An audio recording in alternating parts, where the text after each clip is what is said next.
अस्सलामुअलैकुम नाज़रीन, स्वागत है आपका मेरे अपने चैनल आसमास किचन में। तो आप लोग कैसे हैं? अल्हम्दुलिल्लाह मैं बिल्कुल ठीक हूँ और उम्मीद करती हूँ कि आप लोग भी ठीक होंगे।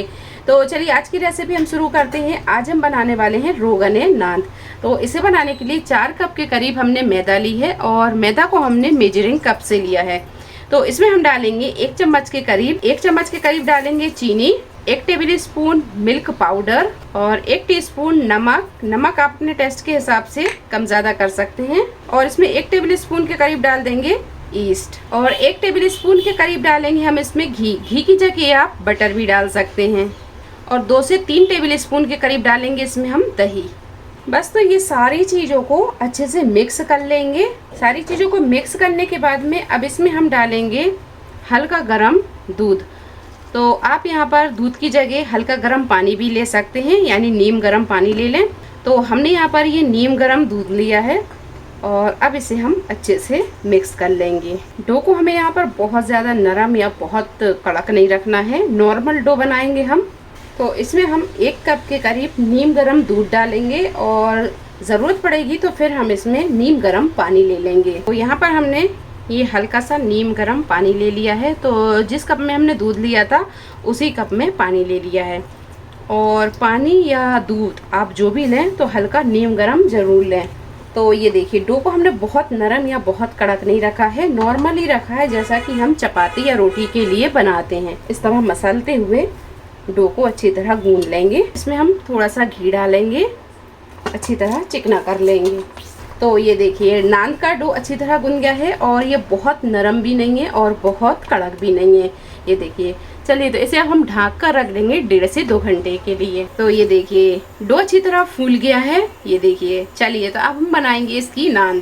तो सबसे पहले तो हम एक बार इसे एक सा कर लेंगे, इस तरह उठाएंगे। अब इसकी हम लोई बना लेंगे। तो लोई हम बहुत बड़ी या बहुत छोटी नहीं रखेंगे, मीडियम साइज की ही लोइयां बनाएंगे। बस तो इस तरह सारी लोइयों को हम बनाकर पहले तैयार कर लेंगे।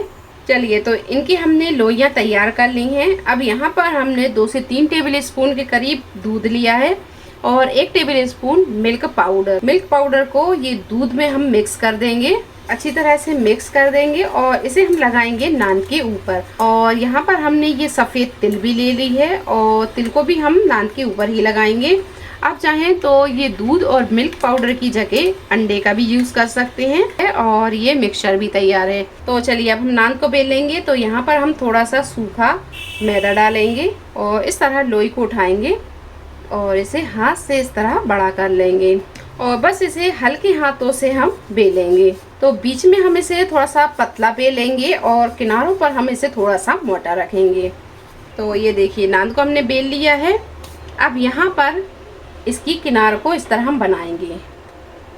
तो ये देखिए नान की किनार को हमने बना लिया है, इसीलिए हमने नान को किनारों पर थोड़ा सा मोटा रखा था। अब नान के बीच में भी हम डिज़ाइन देंगे। तो इस तरह एक चॉपस्टिक्स ले लेंगे। अगर आपके पास में इस तरह का चॉपस्टिक्स ना हो तो फिर कोई भी चम्मच ले लें जो नीचे से फ्लैट हो। और ये नान के बीच में भी हम इस तरह डिज़ाइन को डालेंगे। तो ये देखिए नान पर हमने डिज़ाइन को डाल दिया है। अब यहाँ पर हमने जो मिल्क पाउडर और दूध को मिक्स करके रखा था अब ये लगाएंगे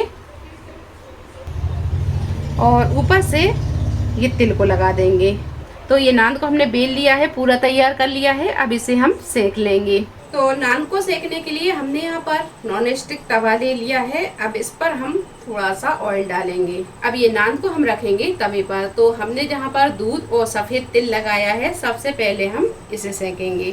तो इस साइड हम इस तरह नान को रख देंगे और फ्लेम को हम यहाँ स्लो ही रखेंगे। अब इसे हम ढक देंगे और ढक कर हम इसे 2 से 3 मिनट पकाएंगे। तो बस 2 से 3 मिनट के बाद में अब इसे हम पलटेंगे।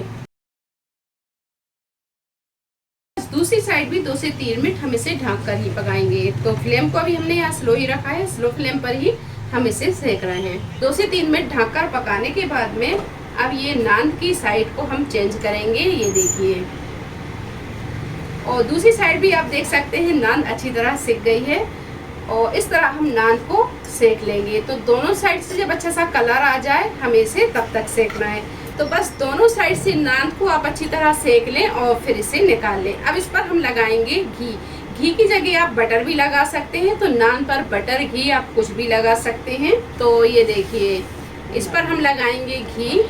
तो इस तरह हम घी लगा लेंगे और नान को आप बनाते जाएं। इसे आप चाहें तो डब्बे में रखें या फिर इसे कपड़े से ढांक कर रखें। इससे क्या होगा कि नान नरम रहेगी, ये कड़क नहीं होगी। तो बस इस तरह सारी नान हम बनाकर तैयार कर लेंगे।